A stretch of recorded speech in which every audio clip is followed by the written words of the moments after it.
وَأَمَّا الَّذِينَ آمَنُوا وَعَمِلُوا الصَّالِحَاتِ فَيُوَفِّيهِمْ أُجُورَهُمْ وَاللَّهُ لَا يُحِبُّ الظَّالِمِينَ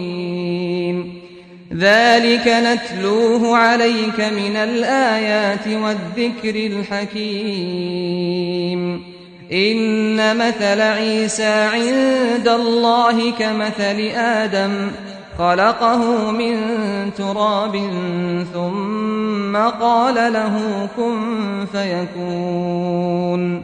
الْحَقُّ مِن رَّبِّكَ فَلَا تَكُن مِّنَ الْمُمْتَرِينَ فَمَنْ حَاجَّكَ فِيهِ مِن بَعْدِ مَا جَاءَكَ مِنَ الْعِلْمِ فَقُلْ تَعَالَوْا نَدْعُ أَبْنَاءَنَا وَأَبْنَاءَكُمْ وَنِسَاءَنَا